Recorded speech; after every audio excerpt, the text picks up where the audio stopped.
Tommy Robinson, the former EDL leader, has been secretly jailed for more than a year for trying to report the truth on a major trial, and the UK media is complicit in a cover-up, despite a 460,000 signature petition and hundreds of people protesting outside 10 Downing Street. That's the narrative you would have seen had you stumbled across the case on social media, or Googled his name, at any point over the weekend. It's littered with inaccuracies to the point of outright falsehood, but until Monday the entire UK media was muzzled from correcting any of this dangerous and racially charged misinformation. Let's start by unpicking the actual facts of the case, before tackling how the UK's laws, and how judges choose to enforce them, may have proved a gift to the far right across the world. Stephen Yaxley Lennon, Tommy Robinson is a pseudonym, was indeed sentenced to 13 months imprisonment on Friday. The sentence was due to Yaxley Lennon using Facebook Live to live stream from outside a UK court building. There are still some reporting restrictions affecting coverage of his crimes, so we cannot go into detail here, more on this later, but his behavior included shouting at defendants of an ongoing case in a manner that suggested they were guilty, at a time that it would have been possible for jurors to have heard him. The UK has strict rules on what can be reported between the point of arrest and the subsequent conviction or acquittal, with any material that could make it harder for someone to get a fair trial strictly forbidden.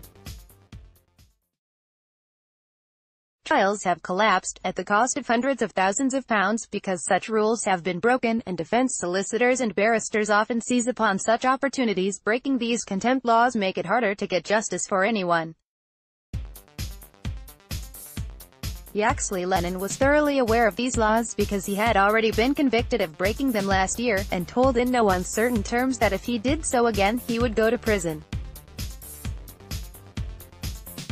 That's what happened on Friday. He broke that law, admitted doing so, and was sentenced to 10 months in jail for the new offense, as well as being required to serve the 3 months jail time for the offense committed last year, a sentence that had been previously suspended, provided he behaved well. This was a normal and standard UK court procedure, with no political involvement. However, as Yaxley Lennon would have also been well aware, that was not how the decision was portrayed by the far right across the world, especially huge outlets with major following in the US.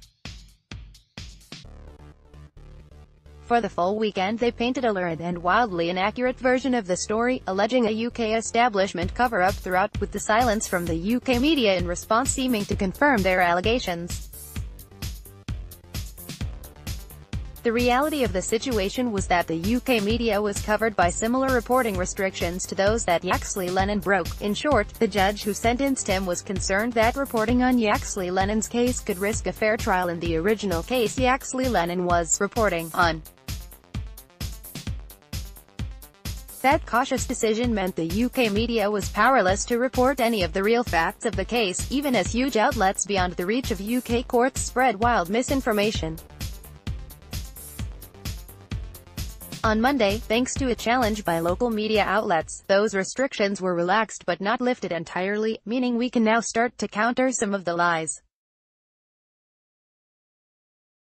However, this has all come 72 hours too late. Now, millions of people will believe the false version of events, and the real facts have little hope of reaching those audiences. By trying to control the flow of information using tactics suited to the pre-internet era, the judicial restrictions have made the situation much worse. Let's be clear, while these laws are in action, and while they can lead to the collapse of trials, and to defendants walking free, these laws should be followed. To purposely flout them for fame is not an act of truth-telling, but an act of ego, of self-promotion, and of contempt for real victims of crime. Yaxley Lennon is a bigoted and self-interested idiot, not a reporter. But now we have seen just how easily these laws can be exploited by charlatans like Yaxley Lennon. We should take the time to reassess both the laws and how they are enforced. Are they really serving the causes of justice, or the causes of free and fair information? Last time the Law Commission reassessed how contempt laws worked online, I was at the last Law Commission conference to look at this 6 years ago. It was troubling and involved UK-wide firewalls keeping the outside prejudicial world at bay. David Banks, at Banksy, May 29, 2018. Nevertheless, it's time the Commission looked again at how these laws work in the context of a globally interconnected world where people with little respect for the truth but vicious and divisive agendas have access to audiences of millions. People who know how to turn any apparent censorship into huge PR victories. If these are the people who are benefiting from our contempt laws, it's time those laws adapted.